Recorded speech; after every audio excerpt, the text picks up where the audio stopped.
नमस्कार मित्रों, आयुर्वेदिक उपचार यूट्यूब चैनल पर आप सभी का हार्दिक स्वागत अभिनंदन।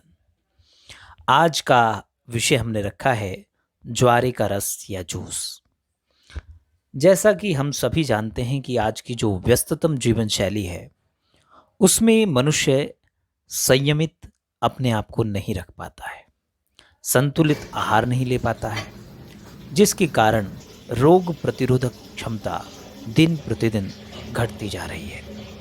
ऐसे में शरीर की जो आवश्यकताएं हैं वो पूर्ति नहीं हो पाती, या कहें कि शरीर को पोषक तत्व नहीं मिल पाते हैं। इसके लिए सबसे आवश्यक है कि हम आयुर्वेद की ओर लौटें। ज्वारे का रस एक ऐसी प्राकृतिक औषधि है जिसके सेवन से कैंसर जैसी भयंकर बीमारी भी दूर हो सकती है।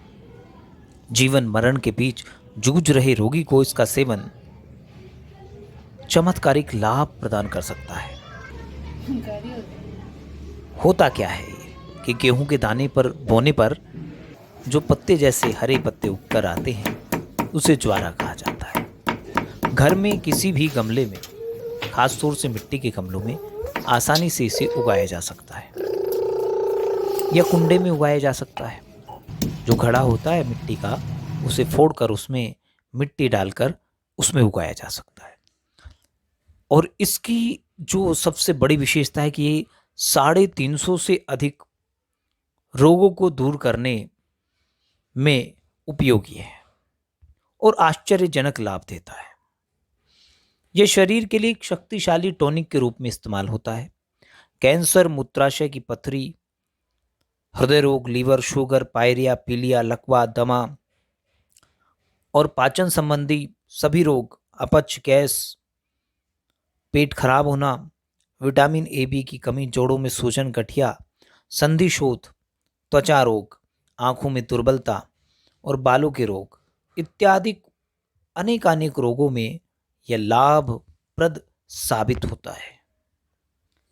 देखिए, इसे उगाने की विधि बहुत साधारण सी है कि आप कोई मिट्टी का बर्तन लें, घड़ा लें, कुंडा लें या गमला लें, उसमें गेहूं के दानों को डाल दें और फिर ऐसे स्थान पर रखें जहां सूर्य की धूप सीधी या अधिक न लगे।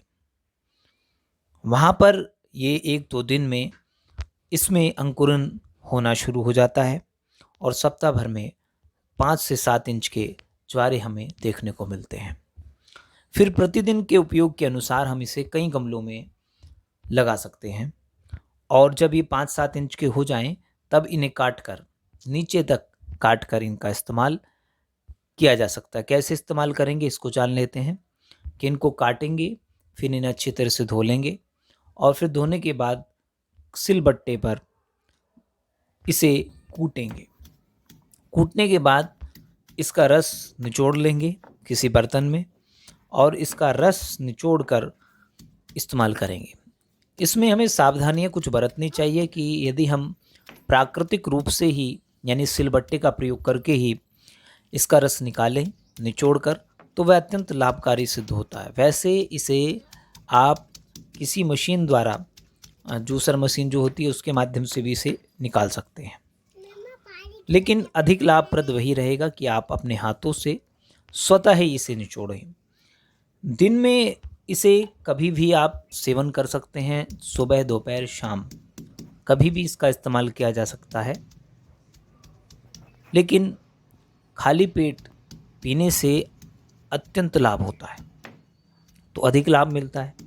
यदि आपको इस रस के सेवन से, बहुत से लोग होते हैं उन्हें उल्टी हो जाती हैं या दस्त लग जाते हैं, तो यदि ऐसी स्थिति बन रही है तो उससे घबराए नहीं। ये एक शरीर को साफ करने का यह काम कर रहा है, शरीर के विष को निकालने का काम यह करता है। तो ये वही प्रक्रिया है इसकी, तो इससे आपको घबराने की कोई आवश्यकता नहीं है। यदि कोई गंभीर जानलेवा बीमारियों से जो पीड़ित है, उसे इस जूस को दिया जाए तो उसमें जूस की मात्रा आपको बढ़ानी पड़ेगी। 1 गिलास तो कम से कम जूस उसे दिया जाए, और या फिर 4 कांच के गिलास, छोटे गिलास, या आप कह सकते हैं कि 4 कप जूस उसे प्रतिदिन मिलना ही चाहिए। तो उसे एकदम से आश्चर्यजनक परिणाम देखने को मिलेंगे और स्वास्थ्य में सुधार होगा, रोग प्रतिरोधक क्षमता बढ़ेगी। साथ ही साथ हमें एक विशेष ध्यान ये रखना चाहिए ज्वारे के रस का प्रयोग करते हुए कि इसमें हमें किसी भी प्रकार का अन्य तत्व या पदार्थ नहीं मिलाना है। जैसे कुछ लोग नमक मिला लेते हैं कि काला नमक डाल लें स्वाद के अनुसार, तो इसमें कुछ नहीं मिलाना है, ना नींबू ना नमक, इसमें कदापि न डालें। इसे अपने ही जो इसका स्वरूप है, प्राकृतिक स्वरूप है इस रस का, उसी के अनुसार इसका सेवन करें, उसी को ज्यों का त्यों आप पिएं। तो आज का अंक हम यहीं पर समाप्त करते हैं। आप इसका प्रयोग अवश्य करें, सभी को इसका प्रयोग कराएं। यदि यह अंक आपको सही लगा है, उपयोगी लगा है, तो आप इस वीडियो को लाइक कर सकते हैं और साथ ही साथ चैनल को सब्सक्राइब करना ना भूलें, ताकि अन्य आने वाली वीडियो की जानकारी आपको समय समय पर प्राप्त होती रहे। आप सभी का बहुत बहुत धन्यवाद, आभार।